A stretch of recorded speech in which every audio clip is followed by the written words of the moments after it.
Hey guys, how's it going? Nick is here as always, and today I'm sitting in one of the many temples around Chiang Mai, and I want to talk to you about the whole review fiasco.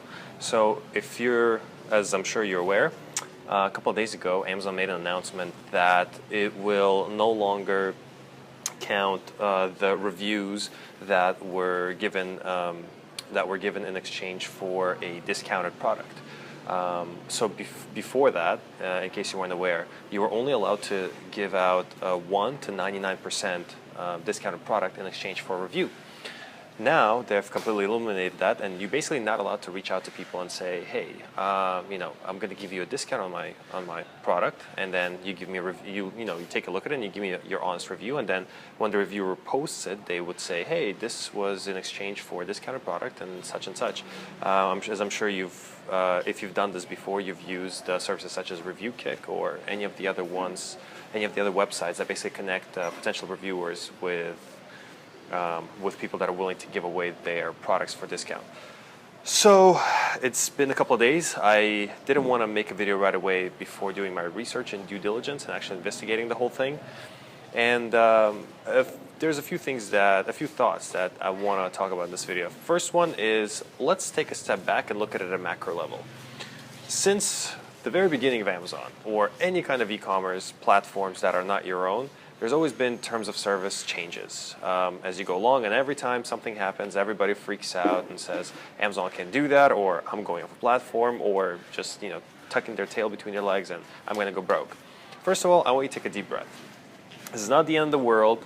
Worse things have happened, and worse things will probably happen. Amazon hasn't shut down yet, and you can still make your monthly, yearly income, whatever it is, the monetary goals that you have, and you can still grow your product. Basically, the idea that I want you to have is that, yeah, shit happens, so what? You got to move forward. So in this case, this little thing that happened, where, let's say, I think the biggest complaint that I found is that, it's impossible now to launch new products and get these original reviews.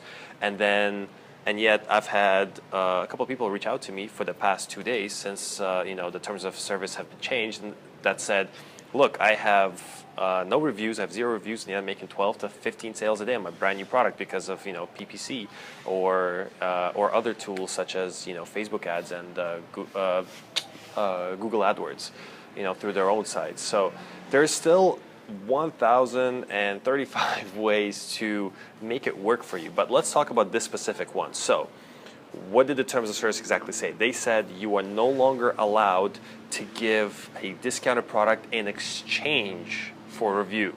Nowhere does it say, and I encourage you to go back and read it, don't just take my word for it, read it carefully. Nowhere does it say that you're no longer allowed to give away discounted products.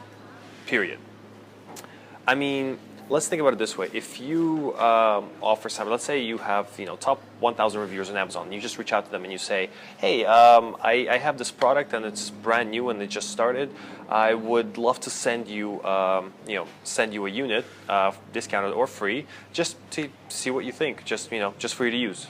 Don't ask for reviews. Don't try to encourage them to give you reviews. And then again, on the flip side, it's almost like it's implicitly, asking for a review. You're not really asking for it outright, but it's like, hey, I would love to hear your opinion. Not necessarily saying, hey, leave me a review. Another way that you can still get reviews, I think personally, is basically provide discounted products on either Facebook groups or what are they called? Or like ReviewKick groups, but basically the terms of service, as they state, do not ask for reviews, just don't ask for them. I think, in my opinion, this is not a big deal whatsoever. As long as you're careful, as long as you're not outright asking for things, you might get less reviews because you're not having that call to action where it's like, hey man, do you mind just leaving me a review in exchange for my product? But then again, I think, in my opinion, it's still going to be kind of same old, same old. Nothing's really going to change that much. Maybe what might happen is the platforms such as ReviewKick might not see as much traction anymore because I think a lot of people underestimate the Amazon algorithms and how much they track. For example, I personally had a warning recently on my Amazon seller saying basically that a few of my reviews have been removed, and they gave me a warning. They're like, don't do this again. They've been removed because I've asked my friends to do a review for me. Now, how do they know that? The only way I can think about it is they now have access to Facebook, and they can actually monitor, emails connected on Facebook to the ones that they register with their Amazon account, and then leaving me a review. So somehow they found a connection between us. So that's a little bit eerie, isn't it?